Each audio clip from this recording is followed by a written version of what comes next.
మొత్తానికి రాజకీయాలు అనేటివి ఏ స్థాయికి దిగజారిపోయాయి అంటే, రాజకీయ ప్రత్యర్థి మీద దూషణలకు దిగితేనే, రాజకీయ ప్రత్యర్థి మీద కొన్ని ఎక్స్‌ట్రీమ్ కామెంట్స్ చేస్తేనే, వాళ్ళ పార్టీలో గుర్తింపు అనేది వాళ్ళకి దక్కి, ఆయా పార్టీలో పదవులు, పై స్థాయిలో పదవులు కూడా వచ్చే అవకాశం ఉంది అనే ఎన్విరాన్మెంట్ సెట్ అవుతూ ఉండడం, ఆ విధమైన ఎన్విరాన్మెంట్ ఎస్టాబ్లిష్మెంట్ జరగడం చాలా దారుణం. ఆ లిస్టులో కాసింత హుందాగా రాజకీయాలు చేస్తారేమో అనే పేరున్న వాళ్ళు కూడా చేరిపోతున్నారు. కావాలంటే తాజాగా కొనతాల రామకృష్ణ గారిని చూడండి. కొన్ని రోజుల నుంచి నెక్స్ట్ మంత్రివర్గ విస్తరణ జరిగితే కొనతాల రామకృష్ణ గారికి మంత్రి పదవి ఇస్తారు జనసేన నుంచి అని చెప్పి అంటూ ఉన్నారు. ఏది నిజమో అవుతుందో తెలియదు. కానీ ఇప్పటికి థ్రైస్ కొనతాల రామకృష్ణ గారు కూడా తాను చాలా హుందాగా మాట్లాడతారు, హుందాగా రాజకీయాలు చేస్తారనే పేరుండే ఆ పెద్ద ఆయనకు. కానీ తాను కూడా కొన్ని ఎక్స్ట్రీమ్ కామెంట్సే చేస్తూ ఉన్నారు తాజాగా జగన్మోహన్ రెడ్డి గారిని ఉద్దేశించి. మన జగన్మోహన్ రెడ్డి గారు ఏమన్నారు విశాఖ పోయినప్పుడు, మాజీ మంత్రి సీదిల అప్పలరాజు గారి కుమారుడు చేసిన యాక్సిడెంట్ గురించి, పాపం పిల్లోడు కర్మ కొద్దీ చేసేసాడు, అట్లా అయిపోయింది. కానీ ప్రభుత్వం ఇంకేదో హత్యాయత్నం కేసులు పెట్టే ప్రయత్నం చేస్తే కోర్టు మొట్టికాయలేసింది అని చెప్పి అన్నారు. సరే, యాక్సిడెంట్లు జరగడం, మళ్ళీ ఆ యాక్సిడెంట్ను మరెవరి మీద వేసేసి వాళ్ళని జైలుకు పంపించాలనే ప్రయత్నాలు, ఇటువంటివి ఎవరైనా చేసి ఉన్నా ఇటువంటివన్నీ ఎవరు కనుక అంగీకరించకూడదు. తప్పే. యాక్సిడెంట్ జరిగింది, దానికి తగ్గట్టు చట్ట ప్రకారం చర్యలకు వాళ్ళు సిద్ధపడాల్సిందే. అండ్ జగన్మోహన్ రెడ్డి గారు ఈ విషయం మీద పాపం పిల్లోడు ఈ విధంగా కామెంట్ చేయడం కూడా ఖచ్చితంగా కరెక్ట్ కాకపోవచ్చు, అంతవరకు ఓకే.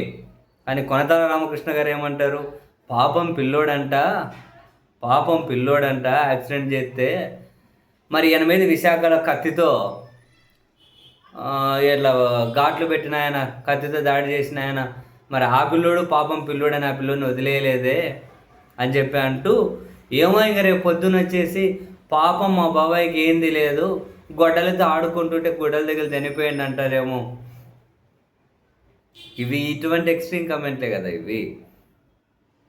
యాక్సిడెంట్ అనేది అనుకోకుండా జరుగుతుంది. జగన్మోహన్ రెడ్డి గారి మీద దాడి అనుకోని జరిగిండేది. రెండింటికి తేడా లేదా? అండ్ వివేకానంద రెడ్డి గారి హత్య గురించి మళ్ళీ పాపం గొడ్డలతో ఆడుకుంటూ ఉంటే తగిలి చనిపోయాడు. ఎందుకు అంత అటువంటి వాటి మీద సెటైర్లు ఏంటి? ఒక పక్క న్యాయస్థానాల పరిశీలనలో సిబిఐ విచారణ చేస్తూ ఉంది. మరి వీళ్ళు ఏదైనా ఉంటే వెళ్ళి సిబిఐకి విచారణ సంస్థకి ఇవ్వాలి, వీళ్ళ దగ్గర ఏమైనా ఆధారాలు ఉంటే. చంద్రబాబు నాయుడు గారు పదే గొడ్డలు అంటూ ఉన్నారు కదా, మనం కూడా దాని మీద 4 పంచులు లేకపోతే మళ్ళీ పరిగణలోకి తీసుకోరేమో మంత్రివర్గంలో మన పేరు, మంత్రివర్గ విస్తరణప్పుడు అని చెప్పి ఇటువంటి కామెంట్లు చేయడం. నేను అదే అన్నాను ఫస్ట్లోనే. ఏమైనా ఎక్స్ట్రీమ్ కామెంట్లు చేస్తారు అనుకునే వాళ్ళకే గుర్తింపు. ఎదుటలను తిట్టాలి, దూషించాలి, అసంబద్ధమైన విమర్శలు చేయాలి, అసంబద్ధమైన వ్యాఖ్యలు చేయాలి, అట్లా చేస్తేనే గుర్తింపు. ఆ లిస్టులో అందరూ చేరిపోతున్నారు. యాక్సిడెంట్ ప్రమాదం కదా, జగన్ గారి మీద దాడి ప్లాన్డ్ కదా, ఉద్దేశపూర్వకం కదా. వివేకానంద రెడ్డి గారి హత్య కేసులో పొరపాటున గొడ్డలు తగులుకుంటుంటే చనిపోయానని చెప్పి అంటారా? ఎవరనేది? ఇవన్నీ కూడా అనవసరమైన కామెంట్లు ఎందుకు చేస్తున్నారంటే, అందులో అనుమానం ఎందుకు? ఇప్పుడు టీడీపీ జనసేన దగ్గర పూర్తిగా మంచి పేరుగా కొట్టేసి, సో దాని ద్వారా మంత్రి పదవిని సొంతం చేసుకోవాలి. టీడీపీని, జనసేనను, వాళ్ళ అధినేతలను సాటిస్ఫై చేయాలంటే జగన్ను ఎట్లా బుద్ధిపడితే అట్లా మాట్లాడాలి, ఎన్ని అసంబద్ధ వ్యాఖ్యలైనా చేయాలి. అట్లా చేస్తేనే వాళ్ళు సాటిస్ఫై అవుతారు. వాళ్ళు సాటిస్ఫై అవుతేనే పదవులు వస్తాయి. తప్పు లేకపోవచ్చులేండి రామకృష్ణ గారు, తప్పు లేకపోవచ్చు. ఎందుకంటే ఎవరైనా రాజకీయాలు ఉండేది పెద్ద పదవుల కోసమే కదా. మీకు అవి రావాలంటే ఇటువంటివి తప్పదు. ప్రొసీడ్. ఇంకా కావాలంటే మసాలా ఘాటు పెంచండి, ఎవరు చేసేది ఏముంది కానీ.